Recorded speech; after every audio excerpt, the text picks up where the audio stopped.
Parashat Matot de Bamidbar, Números, capítulo 30, versículo 2. Moshe les habló a los jefes de las tribus de los israelitas diciendo: Hashem ordenó lo siguiente: cuando un hombre hace una promesa a Hashem o hace un juramento autoimponiéndose una prohibición, no debe profanar su palabra, sino debe cumplir todo lo que haya dicho.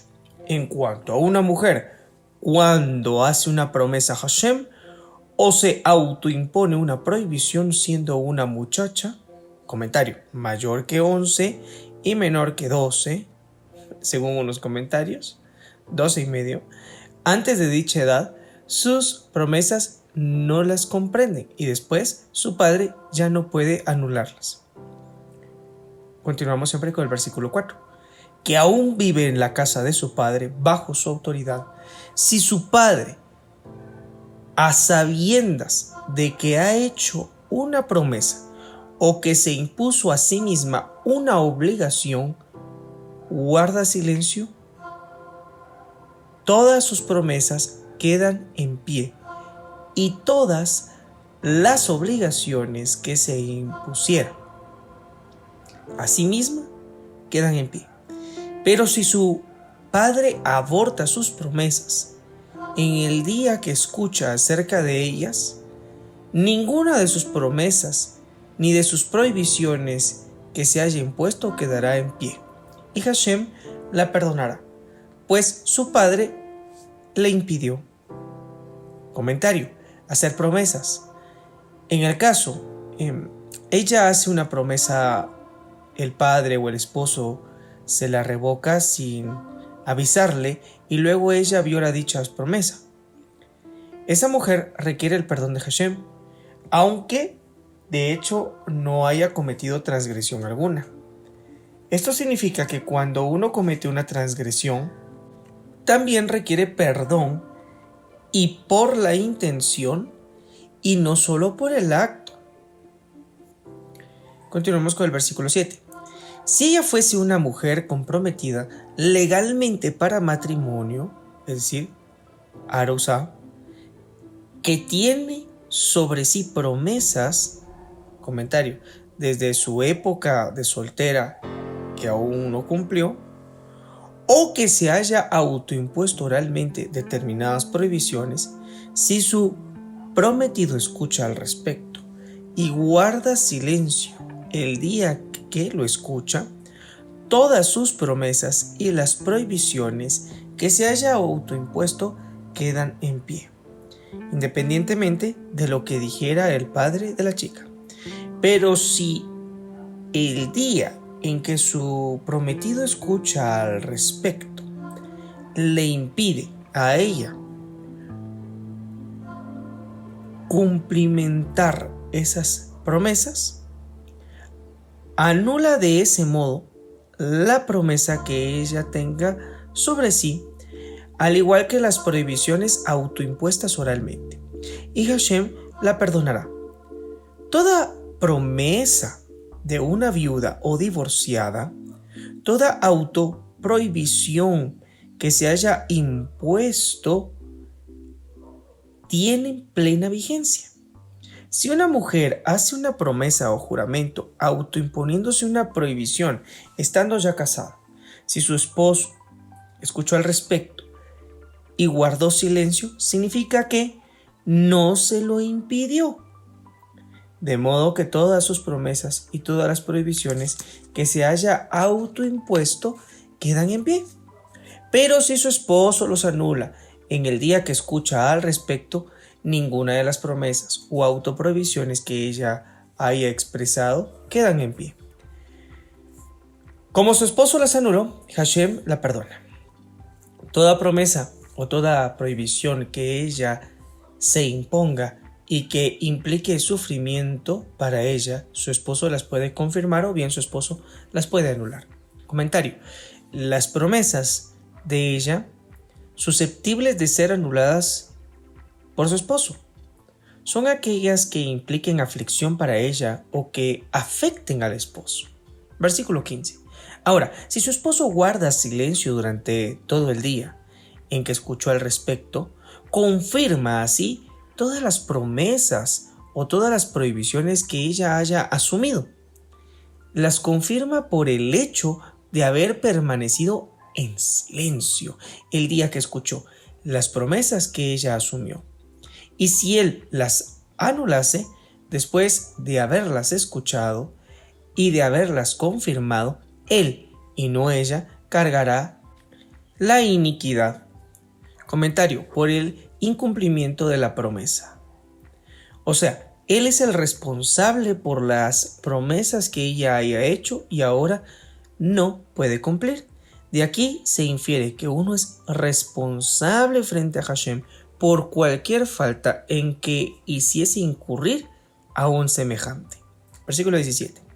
Esos son los decretos que Hashem ordenó a Moshe que deben regir entre el hombre y su mujer, entre el padre y su hija, siendo ella una muchacha en casa de su padre. Continuemos con Bamidbar, Números capítulo 31, versículo 1.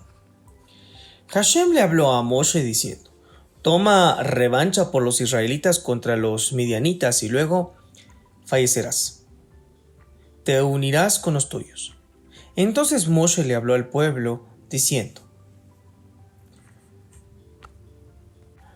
armen hombres de ustedes para el ejército, que ataquen a Midian para afligir la venganza de Hashem contra Midian.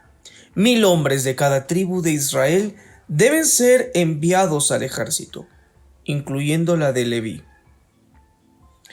De los miles de israelitas, 1000 de cada tribu fueron alistados en el ejército. 12,000 hombres se armaron para el ejército. Moshe envió al ejército a 1000 hombres de cada tribu. A ellos, junto con Pinjas, hijo del sacerdote Eleazar, los instrumentos sagrados, el arca, el tzitzit y las trompetas para hacer resonar estaban bajo su autoridad. Hicieron la guerra contra Midian, tal como Hashem le ordenara a Moshe, y mataron a todos los hombres, junto con sus otras víctimas. También mataron a los reyes de Midian: Eberí, Raquem, Tsur, Hur y Rebá, los 5 reyes de Midian. Y también mataron a espada a Bilam, hijo de Beor. Los israelitas tomaron cautivas a las mujeres de Midian y a sus niños y a todos sus animales, todos sus ganados y todas sus pertenencias los tomaron como botín. Todas las ciudades en que habitaban y todos sus palacios los quemaron a fuego. Tomaron todo el botín y todos los cautivos, tanto de personas como de animales. Llevaron los cautivos,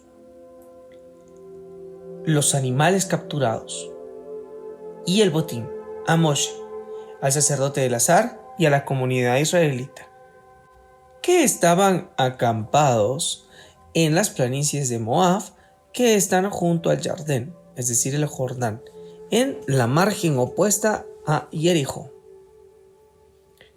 A continuación, Bamidbar, Números capítulo 31, versículo 13. Moshe, el sacerdote Eleazar y todos los jefes de la comunidad salieron a recibirlos a las afueras del campamento.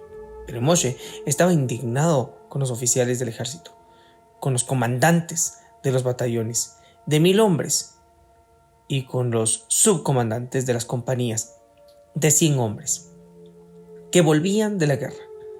Comentario: de aquí se infiere que los líderes de cada generación son los responsables de las faltas de la gente. Versículo 15. Moshe les dijo: ¿dejaron con vida a todas esas mujeres? Ellas fueron las que, instigadas por Bilam, provocaron que los israelitas fueran infieles a Hashem en el asunto de idolatría, de Peor, causando así una plaga en la comunidad de Hashem. Ahora maten a todo niño varón y maten también a toda mujer en edad de cohabitar. Pero a las niñas vírgenes déjenlas con vida para ustedes. Ustedes permanezcan fuera del campamento durante 7 días. Permanezcan fuera del campamento sacerdotal, o sea, fuera del área del tabernáculo. Todos los que hayan matado a persona alguna, por contacto directo o hayan estado en contacto con algún cadáver, deben purificarse en el 3er día y en el 7º día, tanto ustedes como sus cautivos. Comentario. Los no israelitas se tornarán impuros por contacto con cadáveres. Sin embargo, ni bien eran capturados, tomaban el estatus de esclavo y entonces regían para ellos las leyes de impurezas. Según otras opiniones, los cautivos debían purificarse porque entre ellos habían israelitas apóstatas. Versículo 20. Y también toda vestimenta, todo artículo de cuero, todo objeto derivado de la cabra u otros animales y todo utensilio de madera deberán ser purificados. El sacerdote Eleazar les dijo a los soldados que fueron a la guerra: este es el decreto de la Torá que Hashem le ordenó a Moshe. En cuanto a los utensilios de oro, plata, cobre, hierro, estaño y plomo, requieren una purificación adicional. Cualquier utensilio de metal que se emplea sobre el fuego, por ejemplo una olla, deben pasarlo por el fuego para purgarlo de los vestigios de alimentos impuros, y así quedará puro. Pero también se lo debe sumergir en una fuente de agua de fuente natural. Y los utensilios que no fueran utilizados sobre el fuego, alcanza solo con sumergirlos en una mikvé. Comentario. Por ejemplo, las jarras y los vasos utilizados en frío no requieren dicha purga adicional por medio del fuego, pues un recipiente absorbe solo por acción del calor. Versículo 24. Al 7º día ustedes deben sumergirse en una mikvé de agua y deben sumergir sus ropas. Así complementará el proceso de purificación y después podrán ingresar al campamento. Comentario. Cuando sea necesario, podrán ingresar al campamento sacerdotal, o sea, al área del tabernáculo. Continuamos con Bamidbar, Números capítulo 31, versículo 25.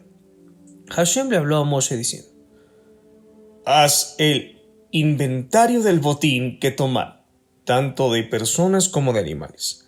Hazlo tú con el sacerdote Eleazar y los jefes patriarcales de la comunidad. Luego divide el botín por la mitad, entre los soldados que salieron a la guerra por un lado y toda la comunidad por el otro.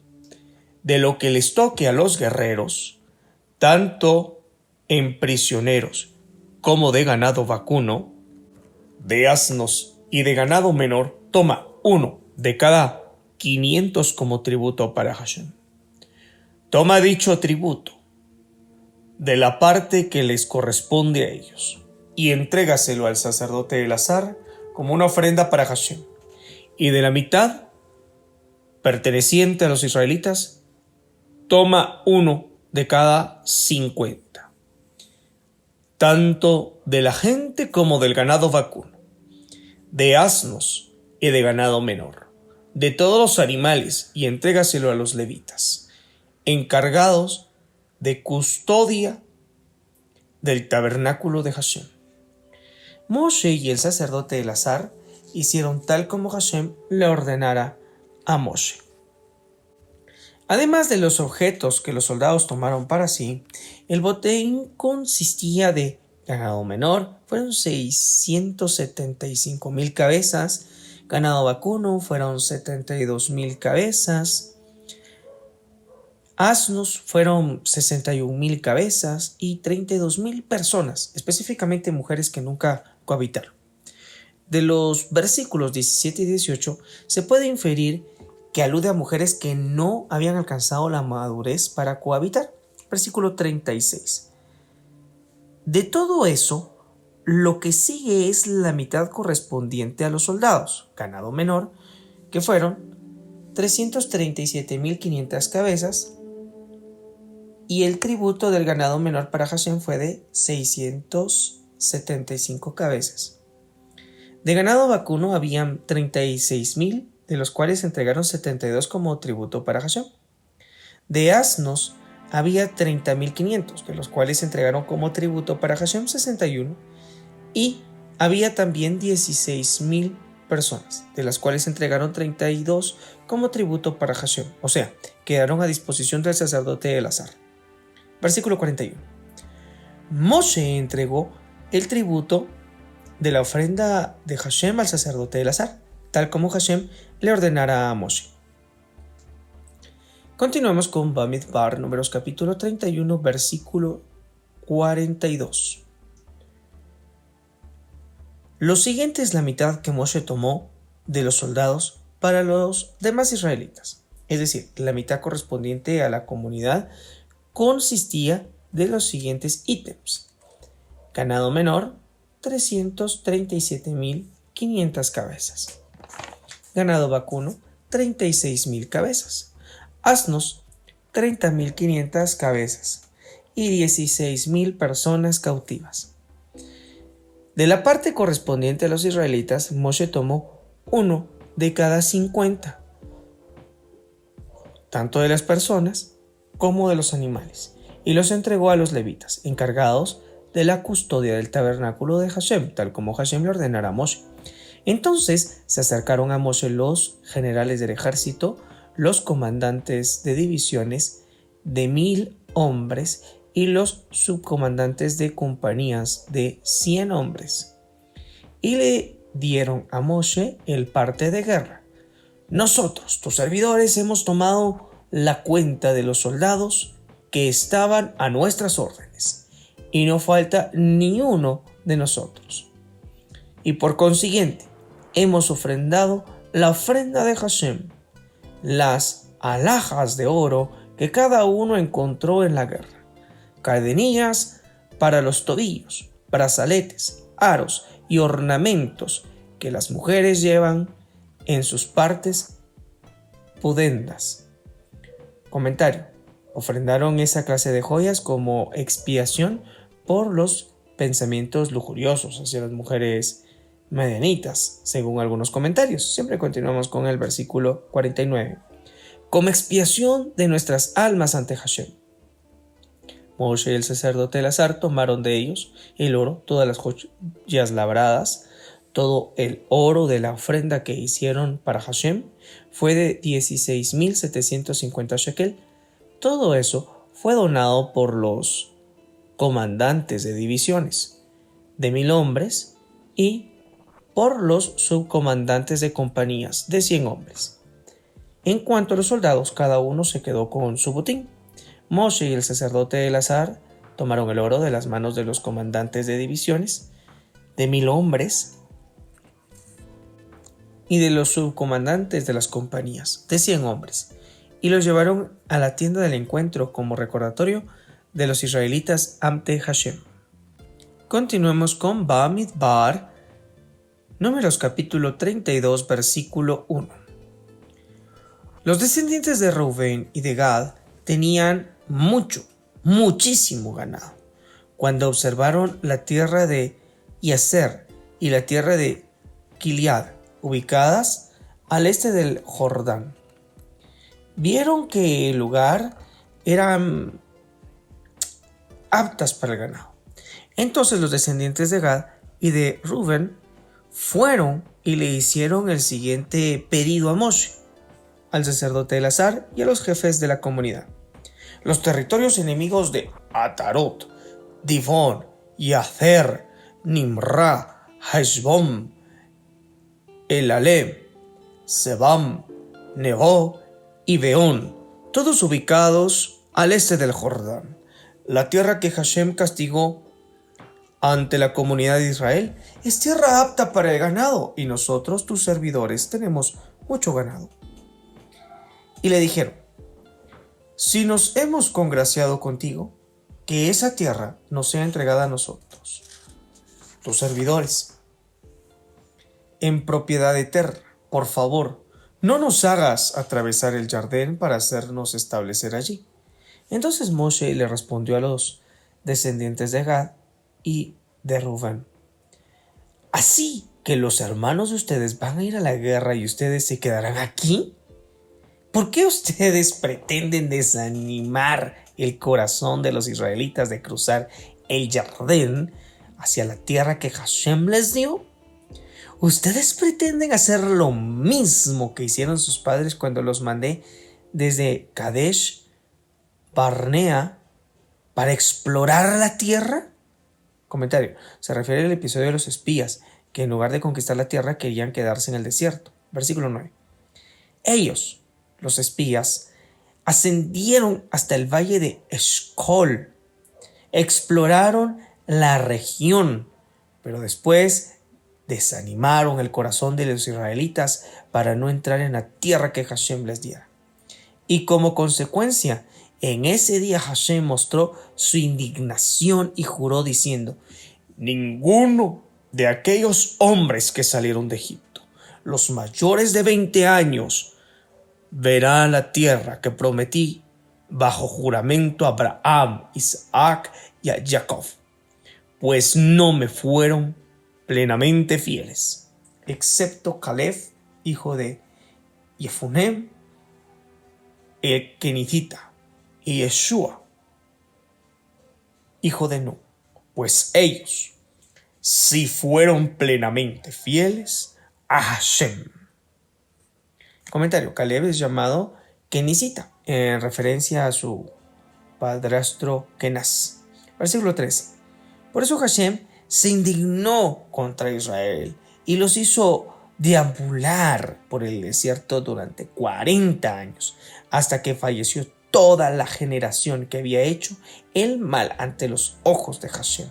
Y resulta que ustedes están ocupando el lugar de sus padres como pandillas de transgresores, incrementando así la ira de Hashem contra Israel.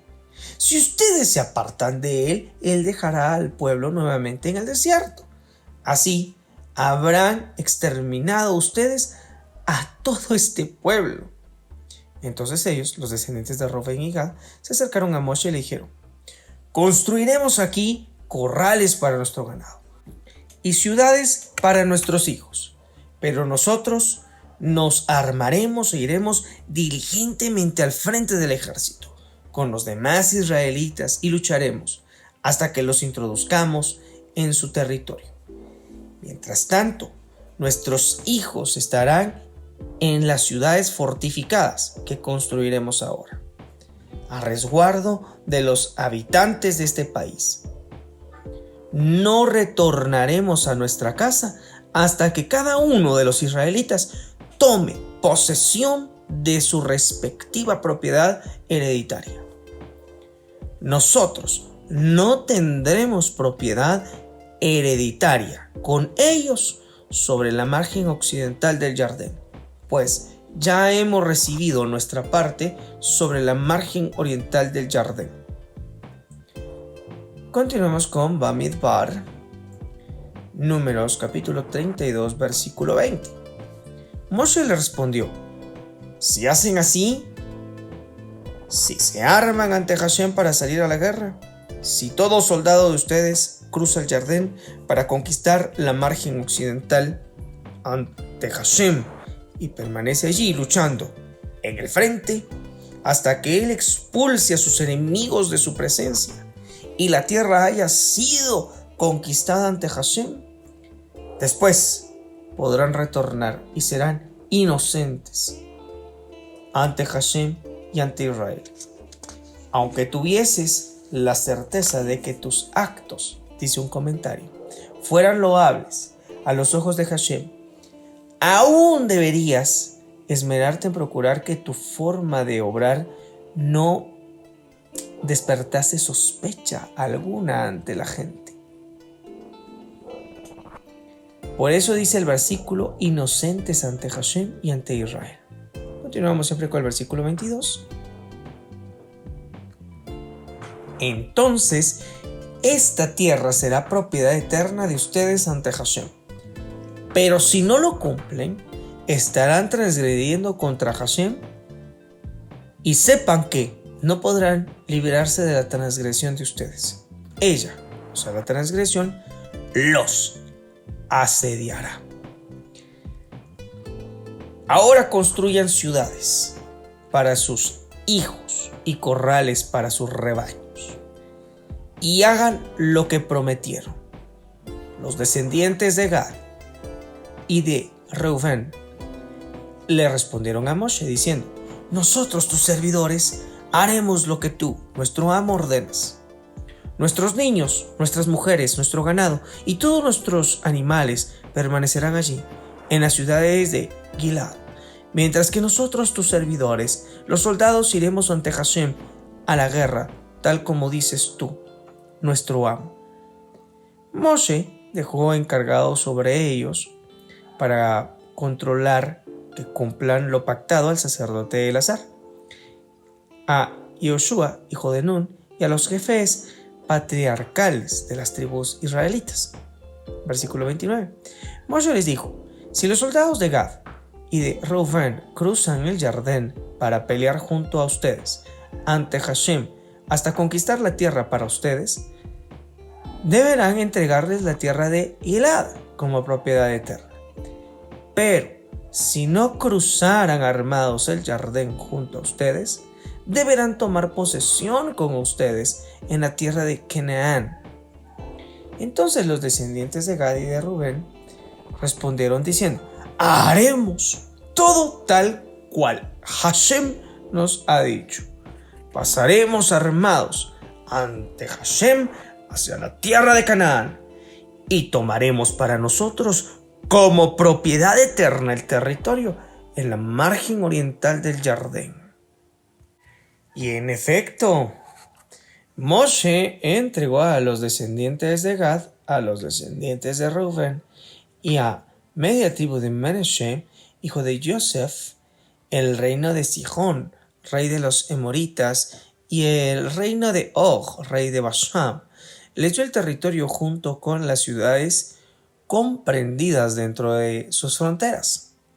Los descendientes de Gad construyeron Dibón y Atarot, Aroer, Aterot, Shofán, Yaser y Yochbeha, Bet Nimra y Bet Harán. Las construyeron como ciudades fortificadas y como corrales para los rebaños. Los descendientes de Reubén construyeron también Hashbón, Elaleh y Kiriataim, Nebo, Baal, Meón, comentario, llamadas así en honor a las deidades moabitas. Y al haberlas conquistado, los israelitas les cambiaron sus nombres. Y a Sifma, que es la ciudad de Sefán, mencionada en el versículo 3, a las ciudades que construyeron les pusieron nombres nuevos. Los hijos de Magir, hijo de Menashe, también fueron a Gilad. La capturaron y expulsaron a los emoritas que habitaban en ella. Moshe le dio a Gilad a Magir, hijo de Menashe, que se estableció en ella. Y Yair, descendiente de Menashe, fue y capturó las aldeas de ellos, y las llamó Javot y Yair, es decir, aldeas de Yair. Novach fue y capturó la ciudad de Kenat con sus aldeas, y las llamó Novach, tal como se llamaba él. A continuación leeremos Haftarah Matot de Jeremías capítulo 1 versículo 1 al capítulo 2 versículo 3. Palabras de Irmiyahu, hijo de Hilkiyahu, uno de los sacerdotes de la ciudad de Anatot, en territorio de Benjamín. La palabra de Hashem se le reveló a él en los días de Yoshiyahu, hijo de Amón, rey de Yehudá, en el 13º año del reinado de Yoshiyahu.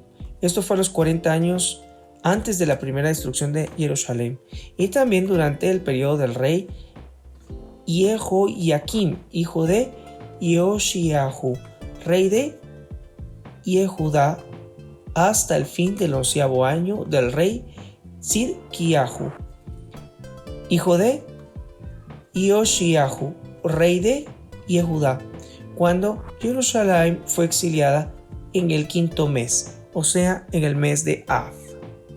Se me reveló la palabra de Hashem diciendo: te conocí, o sea, te elegí, antes de que te formara en el vientre, y antes de que emergieses del vientre materno. Te santifiqué y te designé profeta para las naciones. Comentario: para las naciones puede interpretarse como para las naciones en general, o bien como para el pueblo de Israel. Versículo 6. Pero yo respondí: ¡ay de mí, Hashem, Elohim! Mira que no sé hablar, pues aún soy niño. Hashem me dijo: no digas, soy niño, pues irás a donde yo te envíe y dirás todo lo que yo te mande. No les temas a tus eventuales enemigos, pues yo estoy contigo y yo te salvaré, dijo Hashem. Luego Hashem extendió su mano y me tocó la boca. Hashem me dijo: mira, pongo mis palabras en tu boca. Mira, hoy te he designado sobre las naciones y sobre los reinos para arrancar, para derrumbar, para destruir y demoler, para construir y sembrar. Se me reveló la palabra de Hashem. ¿Qué ves, Irmiyahu? Veo una rama de almendro, respondí. Hashem me dijo: viste bien, pues yo soy diligente en cumplir mi palabra. Se me reveló la palabra de Hashem por segunda vez. ¿Qué ves? Veo una olla que hierve y que está orientada hacia el norte, respondí. Hashem me dijo: del norte vendrá un desastre contra todos los habitantes de la tierra de Israel. Una referencia a los babilonios que atacarían a Israel por el norte. Llamaré a todas las tribus y reinos del norte, dice Hashem. Vendrán e instalarán cada uno su trono a la entrada de las puertas de Jerusalén y junto a todos los muros que la rodean, y también junto a todas las ciudades de Yehudá. Comentario: los reyes extranjeros establecerán sus tronos en las narices mismas de Jerusalén. ¿Es lo que quiere decir esto? En señal de conquista. Versículo 16. Dictaré sentencia contra ellos, es decir, contra Israel, por todo el mal que hicieron, por haberme abandonado al ofrendar incienso a dioses de otros y prosternarse a ídolos hechos con sus propias manos. En cuanto a ti, Irmiyahu, apresúrate, ponte de pie y diles todo lo que yo te ordeno. No les tengas miedo, pues de lo contrario, te quebraré ante ellos. Mira, te he hecho como una ciudad fortificada, como un pilar de hierro y como muros de cobre contra toda esta tierra, contra los reyes de Yehudá, contra sus dirigentes, contra sus sacerdotes y contra sus habitantes. Ellos lucharán contra ti, pero no te vencerán, pues yo estoy contigo, dice Hashem, para salvarte. A continuación leemos Jeremías capítulo 2, versículo 1. Se me reveló la palabra de Hashem que decía: anda y proclama esto en Jerusalén. Así dice Hashem: tengo presente tu fidelidad hacia mí en tus primeros tiempos, o sea, la fidelidad de los patriarcas. Tengo presente tu amor como de novia. Esto fue en la entrega de la Torá. Cuando me seguiste por el desierto, por una tierra en la que nada se cultiva. La estrecha relación que une a Hashem y a Israel es la intensa como la de un novio con su novia en el día de boda. Versículo 3. Israel está consagrada a Hashem. Es lo primero de su cosecha. El que intente devorarla será declarado culpable y el mal caerá sobre sí. dice Hashem. Comentario: los primeros frutos de la cosecha están consagrados a Hashem y como tales no deben consumirse, y el que lo hace recibe una pena. Similarmente, los enemigos de Hashem han de ser castigados si llegasen a echar mano contra ellos.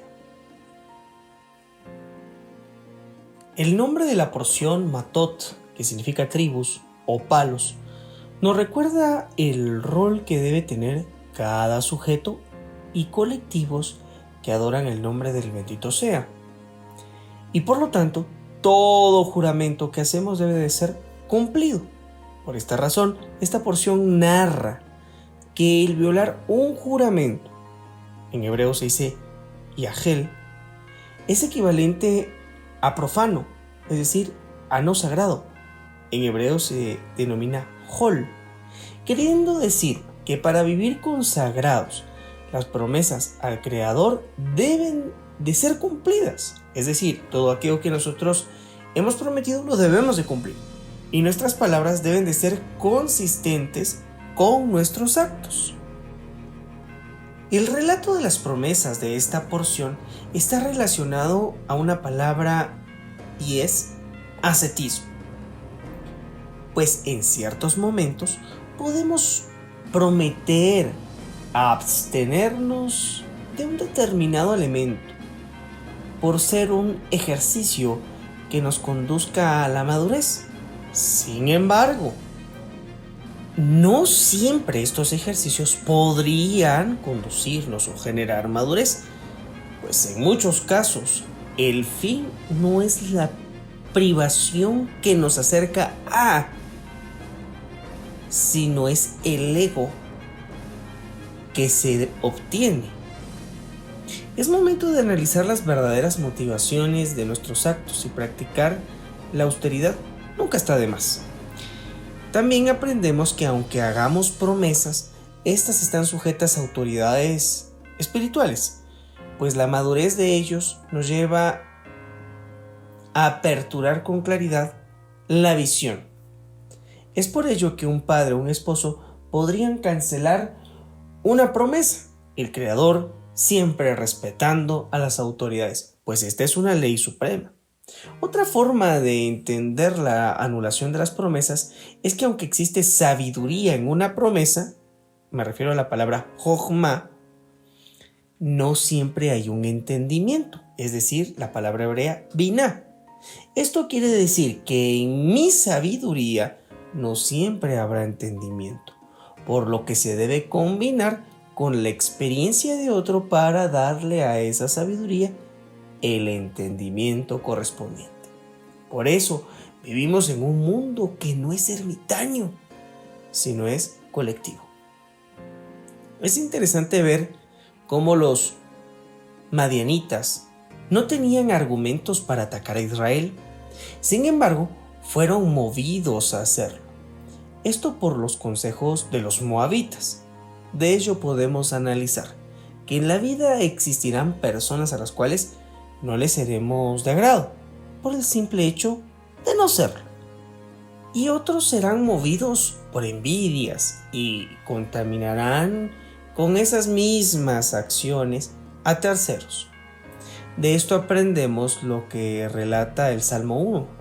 Dichoso el hombre que no se deja llevar por consejos de malos. Si experimentamos esos desprecios, lo mejor es seguir trabajando por la paz y amar a los enemigos, pues no tiene mérito hacerlo solamente con aquellos que sí nos aman.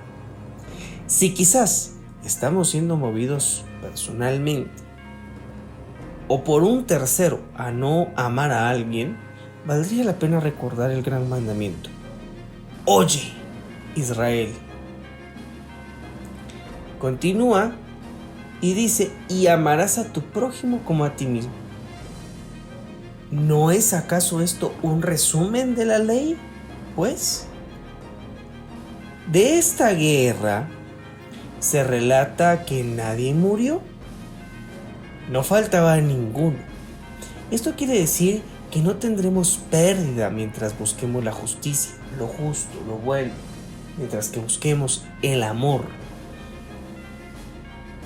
En la conquista de Midian, Moisés ordena a los soldados a purificarse, pues habían estado en contacto con cadáveres. Por otro lado, si comparamos el mandato de Eliezer, hijo de Aarón, él envía a purificar utensilios y cubiertos de la conquista. De estas acciones podemos aprender mucho. Más bien, de estas instrucciones aprendemos, pues ambos tienen una perspectiva sobre la purificación. Por un lado, Moisés observa que un cambio, por ejemplo, hablemos de actitud, podría afectar la totalidad y hasta el mínimo detalle. Y por lo tanto, podemos eliminar la impureza ritual.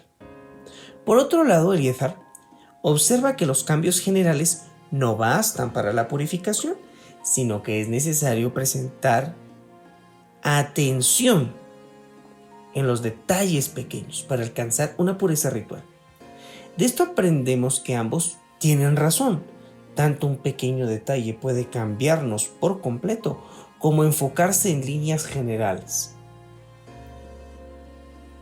De las 2,5 tribus que querían tomar su promesa antes de cruzar el mar, Rubén, Gad y media tribu de Manasés, aprendemos que no es correcto dejar a los hermanos solos, pues somos una unidad y juntos podemos más que estando en solitario. Claro, desde el solo hecho que en la unidad habita el Ruach HaKodesh. También aprendemos a no desmayar ante esas guerras contra las naciones que no quieren que nos elevemos y alcancemos las promesas. Recordemos que los pequeños detalles importan. Esto puede llevarnos al análisis de la palabra ascetismo. Como ya hemos comentado, la porción de esta semana se denomina Matot, que significa tribus o paros. Sin embargo, existe otra palabra en hebreo que significa tribu, y esta es Shevet, que puede entenderse como rama. Lo curioso de esto es que así como se quiso separar las 2,5 tribus, así podemos ser desgajados y no ser ramas, sino palos separados. Existe una relación en este relato sapiensal. ¿Será mejor ser palos o ramas? ¿Qué prefieres tú? En muchas ocasiones es necesario ser desgajado, pues solamente en la soledad aprendemos el valor de la unidad. Necesitamos ser restaurados. La sabiduría nos dice que al que ha caído bajo, más alto llegará. O dicho de otro modo, al que mucho se le perdona, mucho se le ama. Una comparación de estas palabras se puede explicar de esta manera. Shevet, en hebreo, es rama que aún está conectada al árbol. Aún corre la rica savia por ella. Mientras que la palabra hebrea maté es un palo que representa la misma rama, pero separada del árbol en una situación seca y dura. Las situaciones duras de la vida solamente son un trampolín o una escalera para subir a una conexión profunda con el Creador. Esto puede llevar al pensamiento del creyente que hemos venido a sufrir a esta realidad llamada vida. Porque si en algo estamos seguros y de acuerdo, es que es una realidad y no un sueño. Existen desafíos que nos van a refinar, y esto, claro, no es fácil. Es la copa que nadie quiere tomar, pero tiene tanta ventaja que nos permite elevarnos al pasar esos tramos que parecen amargos. El refinamiento es conocido en hebreo como Avodat Habirurim, es decir, trabajo del discernimiento y la selección. Siempre tendremos opciones para escoger. Escojamos la vida, escojamos el bien. No tiene mérito escoger el beneficio personal. Ese ego nos consumirá y no es justicia. Más bien, Pensemos en cumplir los propósitos por lo cual hemos sido creados. Hablemos de los desafíos. Se le conoce en el hebreo como nisionot, que significa prueba y se relaciona con la palabra nes, que significa estandarte. Las pruebas siempre nos elevarán a un nivel superior, así como un estandarte. Los desafíos siempre tendrán una implicancia en cuanto a los potenciales y habilidades que tengamos, y en ello debemos de trabajar, mientras que el refinamiento puede ser el trato en un área que no dominamos. Seamos pacientes con esos refinamientos, pues son pruebas de fuego que nos elevarán. De esta porción también aprendemos en cómo Moshe actúa negociando con mucha habilidad. Él afrontó sus desafíos y todos fueron refinados en el asunto cuando las 2,5 tribus querían quedarse en la llanura. No está de más recordar que podían, si no es que ya habían, fricciones por las actitudes respecto a estas posiciones. Quizás algunos ya se sentían merecedores y quizás los otros se sentían abandonados, por lo que podemos analizar el cómo Moisés sabiamente aplicó en 4 principios una resolución de problemas de manera fabulosa. Analicemos estos 4 pasos. Número 1. Separemos a las personas del problema. Todos tienen asuntos personales en una querella, en un problema, por lo que hay que aclarar que la resolución será conforme a la imparcialidad y con objetividad. Aquí Moisés separa del problema a los reubenitas y a los gaditas, recordando que esto no tiene nada que ver con los episodios del pasado. Quizás alguien podría sugerir que se les está tratando igual como a los 10 malos espías. Al contrario de ello, le recuerda que si uno sufre, todos sufrirán.